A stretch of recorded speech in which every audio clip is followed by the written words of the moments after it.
Hello students, welcome back to Teaching Booth. आज हम start करेंगे exercise 5.4 which is the last exercise of chapter number 5 arithmetic progression. So here it is your first question, which term of the AP 121, 117, 113 is its first negative term? इस question में AP given है। अब इस AP को observe करो तो ये decreasing order में हमें गिवन है, 121, देन 117 एंड 113। जो उसके टर्म्स हैं वो डिक्रीज हो रही हैं, ठीक है। अब जब इस टर्म्स को हम कंटिन्यू रखेंगे तो डिक्रीज होते होते हमें जीरो भी मिलेगा, हमें नेगेटिव टर्म भी मिलेगी। अब वो फर्स्ट नेगेटिव टर्म क्या होगी वो हमें कैलकुलेट करना है। Clear question? तो जो चीज़ें क्वेश्चन में गिवन है पहले उसे नोट करते हैं। Given AP 121, 117, 113। अब इस AP की फर्स्ट टर्म है A, that is 121। Second term A2 हमें गिवन है 117। अब इन दोनों की हेल्प से हम D कैलकुलेट कर लेंगे, A2 minus A1, 117 minus 121 minus 4। अब हमें कैलकुलेट क्या करना है? हमें कैलकुलेट करना है AN। अब इसकी AN टर्म के बारे में, nth टर्म जो कि नेगेटिव टर्म है वो हमें कैलकुलेट करना है और एक कंडीशन हमें गिवन है कि वो नेगेटिव है। अब कोई भी नेगेटिव टर्म की कंडीशन हम कैसे सेटिस्फाई कर सकते हैं? अब किसी भी नेगेटिव टर्म को हम किस तरीके से रिप्रेजेंट कर सकते हैं? एक यूनिवर्सल है कि वो हमेशा ज़ीरो से छोटा ही होगा। अब कोई भी नेगेटिव टर्म होगी वो ज़ीरो से छोटी ही होगी। क्लियर? अब यही कंडीशन हम यहाँ अप्लाई कर लें कि जो nth टर्म हमें कैलकुलेट करनी है वो एक नेगेटिव टर्म है और वो नेगेटिव टर्म ज़ीरो से तो छोटी ही होगी। अब इसी रिप्रेजेंटेशन को हम यूज़ करेंगे, इस एक्सप्रेशन को यूज़ करेंगे और हम इसके फर्स्ट नेगेटिव टर्म को कैलकुलेट कर पाएंगे। क्लियर? चलिए, अब AN हमें यहाँ पर गिवन है, AN that is the general term of an AP, A plus n-1 into D which is less than 0।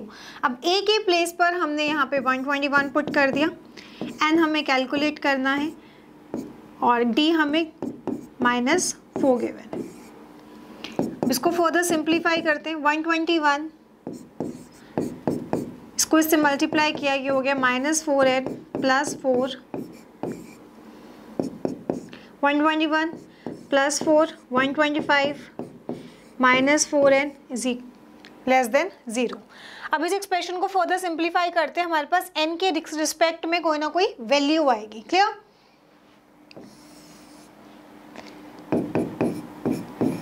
(125) -4n यहाँ पे आके हो गया ये +4n, 125 divided by 4 less than n। अब इसको यहाँ पे सॉल्व किया तो ये हमारे पास हो गया 31.25 लेस देन n। सो n के रिस्पेक्ट में एक वैल्यू हमारे पास आ गई 31.25। क्लियर? अब इस 31.25 को हम टर्म में तो रिप्रेजेंट कर नहीं सकते हैं, तो अब 31.25 के नियर बाय कौन सा नंबर है? 32। सो 32 is the term which is the first negative term of this AP. Clear? So अब हम यहाँ पे क्या लिखेंगे? That 32nd is the first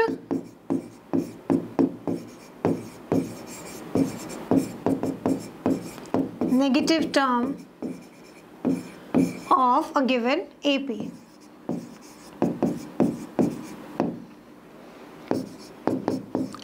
अब अगर हमसे ये भी पूछा जाए कि उसकी फर्स्ट नेगेटिव टर्म क्या होगी, हमने यहाँ पे बताया कि 32nd प्लेस पर वो वैल्यू आने वाली है। अब कौन सी वैल्यू आने वाली है उसको भी हम इजीली कैलकुलेट कर सकते हैं। A32 is equal to A plus 31 into D। A is 121 plus 31 into -4, 124 minus 121। अब यहाँ पे हमारे पास फर्स्ट नेगेटिव टर्म जो होगी वो होगी -3। तो यही दो चीज़ें हमें इस क्वेश्चन में कैलकुलेट करनी थी कि कौन से प्लेस पर नेगेटिव टर्म आएगी और कौन सी वैल्यू होगी, दैट इज़ द -3। क्लियर है क्वेश्चन? नोट करें इसे, then we will start the next question. Next question, the sum of the third and the seventh terms of an AP is 6 and the product is 8.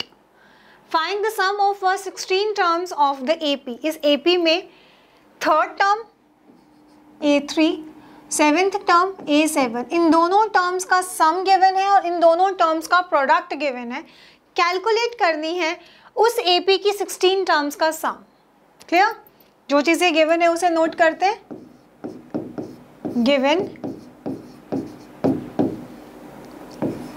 A3 plus A7, पहले इन दोनों terms का सम हमें given है 6, then in दोनों terms का product भी given है that is 8. अब इसे एक्सपेंड कर लेते हैं. अब इसे एक्सपेंड करके लिखा A3 can be written as A plus 2D, A7 can be written as A plus 6D. इन दोनों का सम है 6 के equal. A plus 8 2A plus 8D is equal to 16. अब इस पूरे एक्सप्रेशन में से 2 को कॉमन लिया तो ये हो गया A plus 4D is equal to 3. दूसरा हमें क्या गिवन है, इन दोनों का product. A3 multiply A7 is equal to 8. Again A3 can be written as A plus 2D into A plus 6D is equal to 8. अब यहाँ पर A into A square, A into 6 6AD plus 2AD plus 12D square is equal to 8. अब इसको further simplify करते हैं. A square 8AD plus 12D square is equal to 8. अब हमारे पास यहाँ पर ये दो एक्सप्रेशंस आ रहे हैं, एक क्वाड्रेटिक एक्सप्रेशन आ रहा है और एक ये लीनियर एक्सप्रेशन आया है. A plus 4D is equal to 3, A square plus 8AD plus 12D square is equal to 8. अब इन दोनों को हम लेबल कर देते हैं as equation number 1 and as equation number 2. अब हमें यहाँ कैलकुलेट क्या करना है, A और D की वैल्यू को कैलकुलेट करना है सो दैट 16 टर्म्स का हम सम निकाल पाएँ. तो अब A और D की वैल्यू को निकालने के लिए इन दोनों इक्वेशंस को सॉल्व करेंगे. अब यहाँ पर इक्वेशन नंबर 1 में हम देखें तो A के रिस्पेक्ट में हमें एक वैल्यू मिल रही है, तो यहाँ पर हम उस A की वैल्यू को पुट कर देते हैं in equation number 2. From equation number 1 A is equal to 3 minus 4D. ठीक है, now put value of A in equation 2. अब equation 2 है A स्क्वेयर, तो 3 minus 4D square, then plus 8 into A, 8 into 3 minus 4D into D plus 12D square is equal to 8. अब इसे further simplify करते हैं और वैल्यू कैलकुलेट करते हैं हम D की. क्लियर?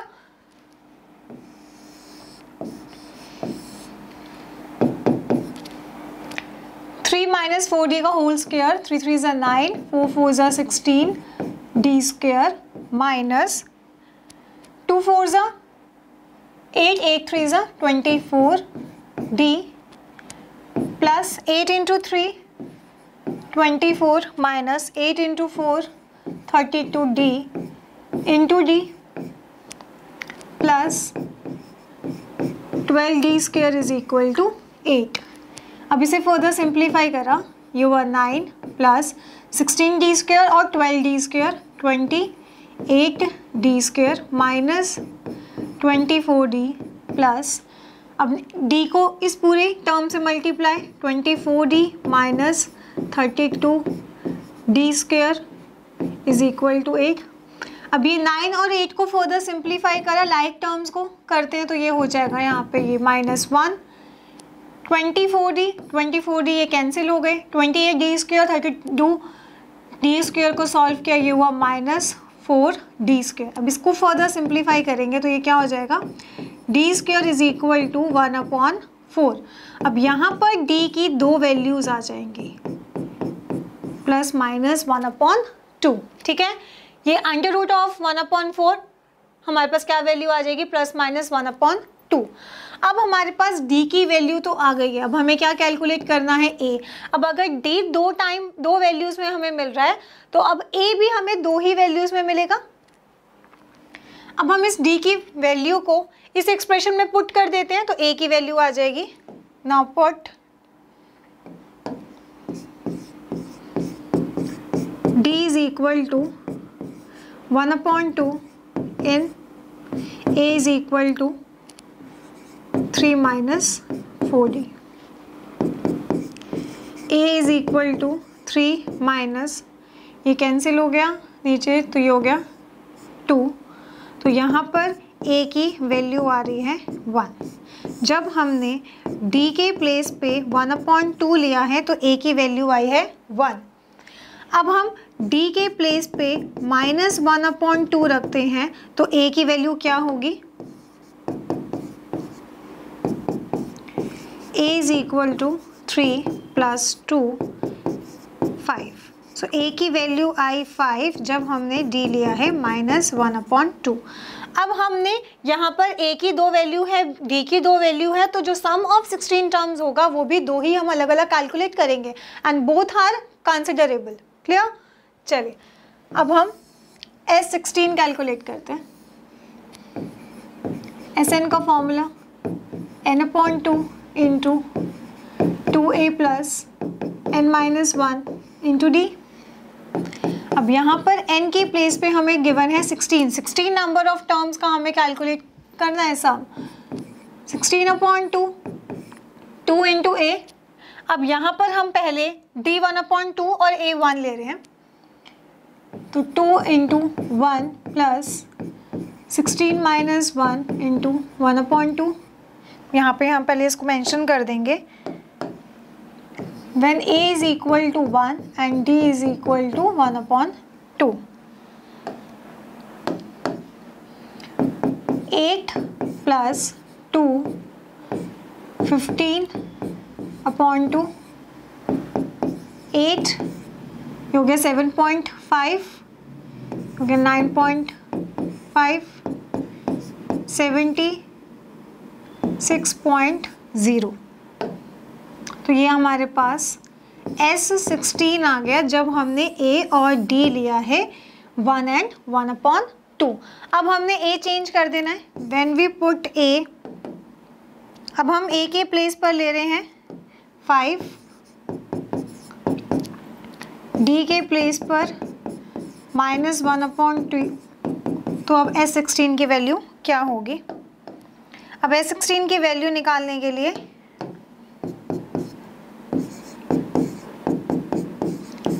(16/2) 2 into 5 plus 15 into 1/2।